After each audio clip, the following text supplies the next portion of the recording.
c'est Lily, je suis ravie de vous retrouver. Aujourd'hui, je vous propose une guidance. Je vous propose une guidance sur tout ce que ton autre ne t'a jamais dit, mais surtout sur ce qu'il te dira bientôt, avec aussi son humeur et finalement vers où vous allez dans les prochains jours, semaines, mois maximum. On n'est clairement pas sur des années ici. Je rappelle que tu est en charge de prendre ce qui résonne en toi, ce qui vibre en toi, et non pas uniquement ce qui t'arrange ou te fait plaisir. Alors, comme je l'ai dit, c'est ton chapitre, hein, il ne s'agit absolument pas de choix, même si tu peux choisir de n'écouter qu'une partie. Alors, on va commencer par son humeur du moment, comment il se sent, lui tout seul, donc lui face à lui-même, et puis lui face à toi, et lui face à la vie, et lui face à ses choix. Ce qu'il ne t'a pas dit, et ce qu'il te dira bientôt. On y va. On n'est pas là pour rigoler, même si je suis absolument ravie de te retrouver. Alors, son état d'esprit. Ici, son état d'esprit nous montre qu'au niveau de la loyauté, il y a un petit retard. C'est-à-dire qu'il a fait une erreur. Ton autre a fait une erreur et on est totalement conscient. Et au lieu de réparer, il a la réaction de ne rien faire, un petit peu léthargique comme ça, où il se dit si je ne fais rien, si je ne bouge pas, si je n'en parle pas, ça passera. Il ne se rend pas compte qu'il faut réparer là tout de suite. Mais c'est pas grave, on va voir s'il y a moyen de lui faire comprendre. Donc son état d'esprit finalement ici c'est je fais le mort hein, et j'attends que ça passe. J'attends qu'on ne m'en parle plus.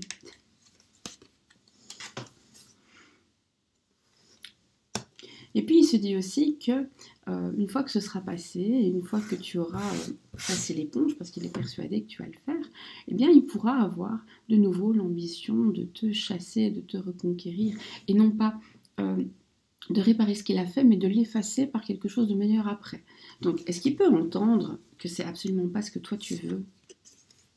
Si c'est ce que tu veux, alors on s'en fiche, hein, mais si c'est pas ce que tu veux, est-ce qu'il peut l'entendre? Alors ici, on te parle de quelqu'un qui a de multiples visages, de multiples facettes, de multiples capacités, et donc fondamentalement, il peut l'entendre, sauf que ça l'arrange pas. Pourquoi ça l'arrange pas? Ça l'arrange pas parce que lui, il veut te récupérer, et lui, ce qu'il veut, c'est un amour passionnel, des relations charnelles, et pas de complications finalement. Comment il se sent par rapport à la vie en général? Il a l'impression de tout le temps devoir se battre, il aime conquérir, il aime gagner, il a l'impression qu'il faut saisir toutes les opportunités tout le temps et qu'il doit toujours être à l'affût. Alors parfois il est en conflit avec lui-même parce que j'ai l'impression que son âme profonde finalement, elle aspire à plus de simplicité, plus de calme. Donc il faudrait peut-être qu'il se mette en accord avec lui-même. Et on a quelqu'un qui dort très mal, avec pas mal d'insomnie pendant lesquelles il ressasse. Vers où vous allez? Vers où vous allez? En 2 mots, hein, parce qu'après on passe à la suite. Ça, c'est juste pour planter le décor. Vers où vous allez? Alors, vous allez... Attention. Soit il y a eu un conflit récemment et vous allez vers la dissipation de ce conflit en trouvant des solutions. Soit un conflit arrive. Donc, soit tu sors d'un conflit et tu vas vers un mieux, soit malheureusement tu te diriges vers un conflit et pas de panique, c'est un conflit qui trouvera solution. D'accord ? Bon, maintenant que ça c'est fait, on va aller vers ce qu'il ne te dit pas et ensuite ce qu'il te dira bientôt. Parce que ce qu'il ne te dit pas, ça nous fait une belle jambe, on veut savoir ce qu'il dira. Et puis s'il le pense aussi, bien sûr. C'est pas tout de le dire, il faut le penser. Oracle.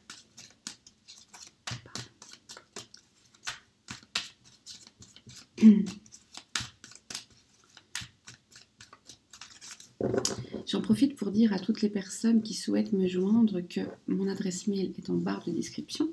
Ne surtout pas passer par le site, il va être fermé. D'ailleurs, il est normalement plus accessible, mais j'ai remarqué que des petits filous y arrivent encore, ne le faites pas. Je ne peux pas lire vos commandes, ni lire vos messages. envoyez-moi toujours un mail et on voit ensemble. Alors, ce qu'il ne te dit pas. Ce qu'il ne te dit pas, c'est que dans sa vie, il a toujours cru qu'il avait ce qu'il devait avoir, et puis finalement, t'es arrivé, et il a compris qu'il manquait de quelque chose.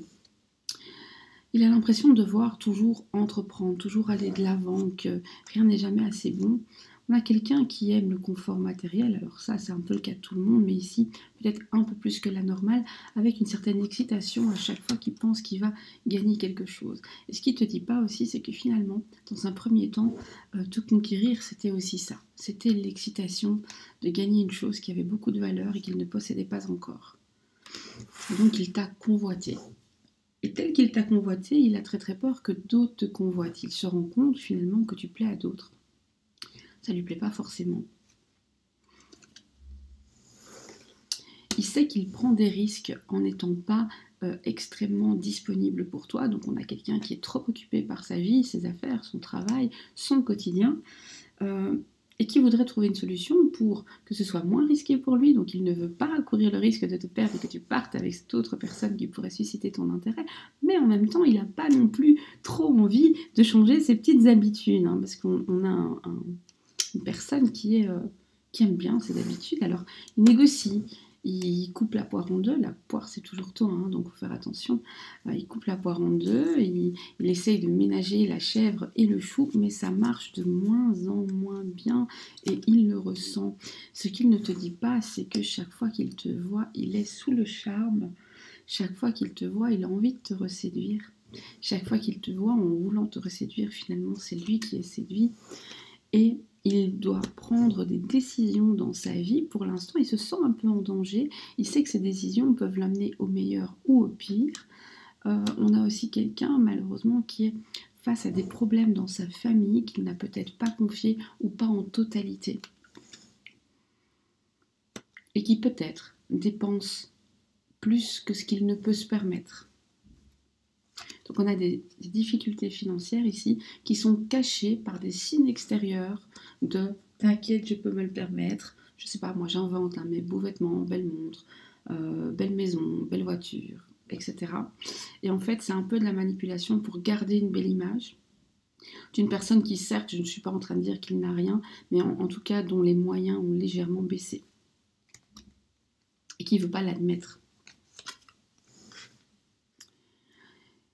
Ce dont il ne te parle pas, c'est ces principes fondamentaux et ces valeurs qui font qu'il se sent obligé de se dévouer à certaines personnes et de s'adapter même si ça ne lui plaît pas.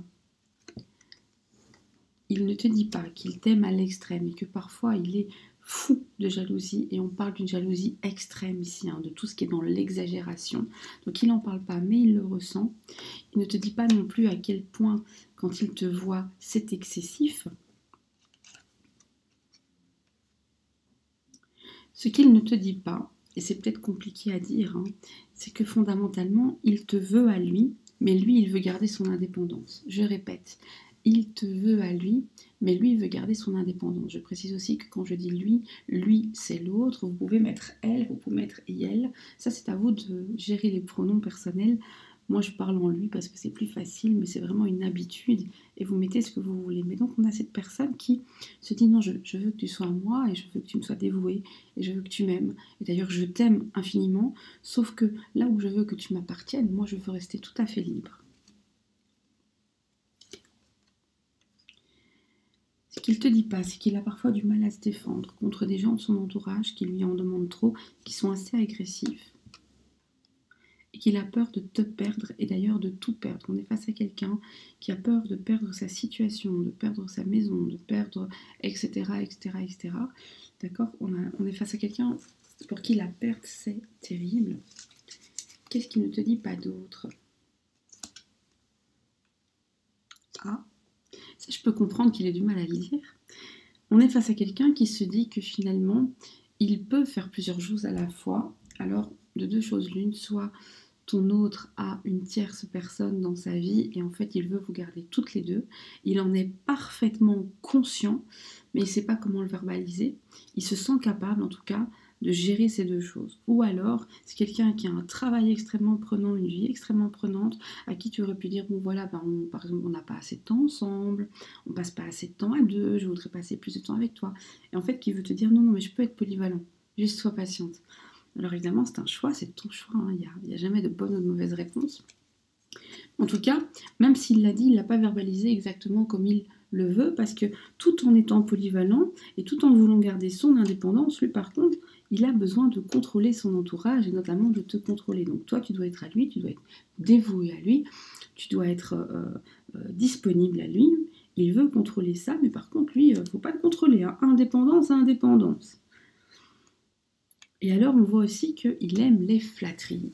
Il ne sait pas trop comment te le dire, mais il aime que tu lui fasses des compliments. Il aime que tu apprécies ce qu'il fait, apprécies sa valeur. Par contre, il faut faire attention. Parce que lui, parfois, il fait des compliments et il s'agit de flatterie. La flatterie, c'est toujours dangereux parce qu'il y a toujours un revers à la médaille. Par contre, il a du mal à avouer ses secrets. Donc quand ça en surface, il parle pas mal. Et quand il s'agit d'avouer ce qu'il a dans le fin fond de son âme et de son cœur, ben là, il a du mal à le faire. Et donc, quand il se sent au pied du mur, il a appel à la flatterie pour détourner l'attention. Il fuit. On a un fuyard ici. Et il fuit parfois même sa chance. En te fouillant en toi, il fuit sa chance et il le sait. Il le sait, mais il est influencé par des personnes de sexe féminin. Et alors en plus ici, j'ai une info importante, c'est que cette personne, elle est myope. Brune et myope.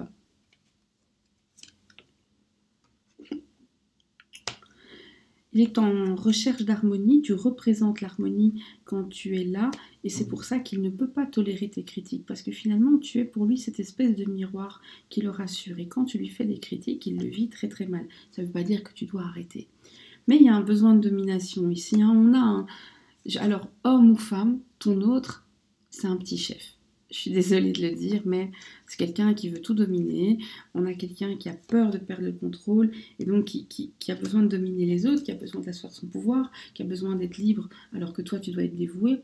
Et donc ça, c'est quelque chose, je pense, sur quoi il faut travailler, mais à toi de voir. Mais en fait, ce qu'il ne te dit pas, c'est qu'il est tout à fait conscient d'avoir ce besoin de domination, ce besoin que tu sois tout à lui en étant parfaitement libre. Mais il ne le verbalise pas parce qu'il ne sait pas comment le verbaliser pour pas que ça te blesse. Et il aime que tu sois... en pamoison devant lui. Donc c'est compliqué, ou elle d'ailleurs, hein, de dire ça et de ne pas avoir le regard méchant derrière. Vous voyez ce que je veux dire?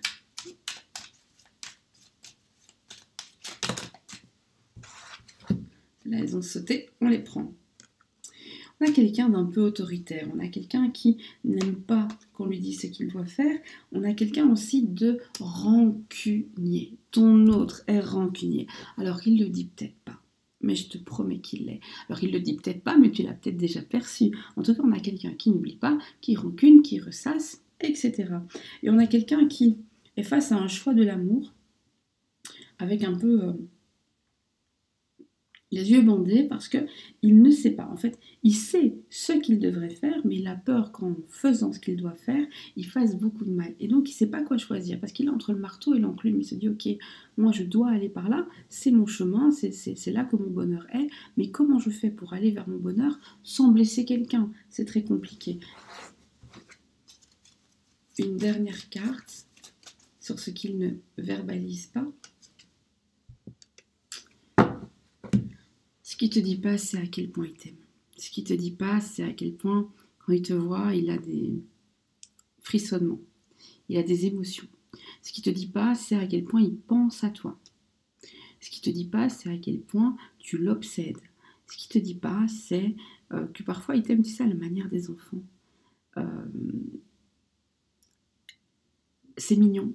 Mais le problème, c'est que les enfants, c'est insouciant et ça ne pense pas à demain. C'est peut-être pour ça qu'il y a des petits accros. Et maintenant, je te propose d'aller voir ce qu'il va te dire. Parce que ce qu'il ne te dit pas, c'est intéressant de le savoir, ça permet de comprendre ton autre. Mais maintenant, on veut ce qu'il va te dire. Qu'est-ce qu'il va te dévoiler? Qu'est-ce qu'il va enfin avouer? Qu'est-ce qu'il va admettre? Qu'est-ce qu'il va reconnaître? Qu'est-ce qu'il va te confier aussi comme secret?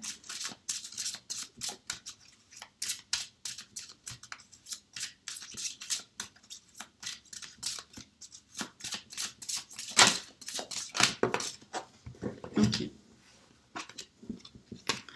La première chose qu'il va t'avouer, c'est qu'il en a marre de tout, qu'il a envie de tout plaquer. Et que lui, ce qu'il voudrait, c'est faire une pause dans tout, hein, le travail, les affaires du quotidien, et vraiment avoir une espèce de vacances, mais vacances de l'esprit. Donc pas forcément partir, mais être en off. Ça, c'est la première chose il va te confier. Je dis pas que c'est un burn-out, mais quelque chose comme ça. Il va te parler du fait qu'il a l'impression que certains de ses amis sont en fait de faux amis et le mettent en danger. Et il s'agit d'amis assez proches. Il va te confier ses sentiments, il va te parler justement du choix qu'il doit faire et des difficultés qu'il ressent par rapport à ce choix. Il va te parler de cette personne, du fait que pendant qu'il fait ce choix, il va devoir rompre un lien et que cette rupture, de toute façon, elle est conflictuelle, elle est difficile, c'est un contre tous. Il se retrouve seul contre tous. Il va te dire qu'il a peur que ça mette tout à terre. Il va te dire en fait qu'il a très très peur. Alors, d'une personne de sexe féminin ou à l'énergie très féminine. Il a peur d'une procédure officielle.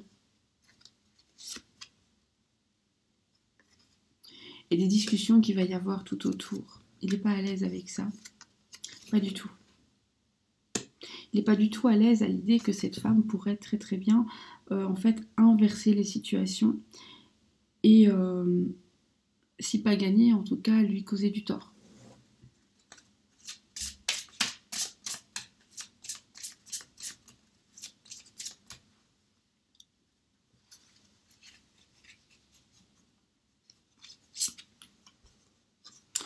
Il va te dire qu'il sait qu'il a pris du retard et qu'il sait qu'il n'est jamais dans les temps, qu'il sait qu'il se fait toujours attendre, mais que son amour n'a pas perdu de sa force et que son intérêt pour toi est toujours aussi fort, sain qu'au départ. Alors sain, c'est lui qui le dit, à toi aussi de vérifier. Il va te parler de l'attirance qu'il ressent pour toi et du besoin qu'il a de te toucher et de te sentir. Il va te dire que pendant une période de séparation, il a pris conscience de certaines choses et que beaucoup de choses sont nées dans sa tête. Donc là, si tu es en off ou en pause dans ta relation, ben la personne revient avec des nouveaux projets pour le futur. Si ce n'est pas le cas, eh ben, il s'agit d'un moment dans le passé ou pendant, je ne sais pas moi, X jours où vous n'avez pas communiqué. Il va te parler d'amour, il va te parler de projets à deux. Il va te parler de tout ce que vous pourrez faire une fois qu'il aura quitté un lien qui est pénible, qui est souffrant, qui est douloureux.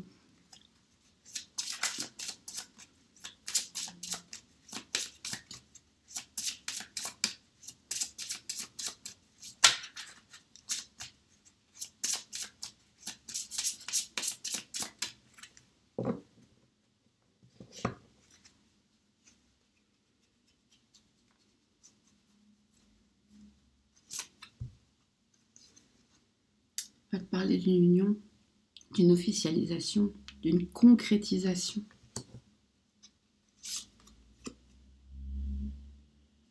Il va te parler des fois où il t'a trahi, il va avouer.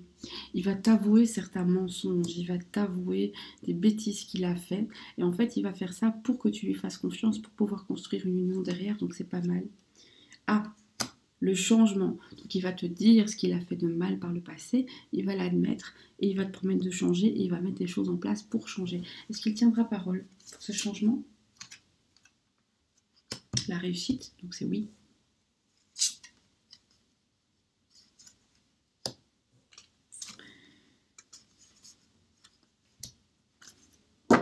Et alors, on a quelque chose de mauvais qui se transforme en quelque chose de bon. Donc, d'une manière ou d'une autre, ce trait de caractère qui te déplaît et qui l'a poussé à faire ses erreurs va se transformer en quelque chose de positif.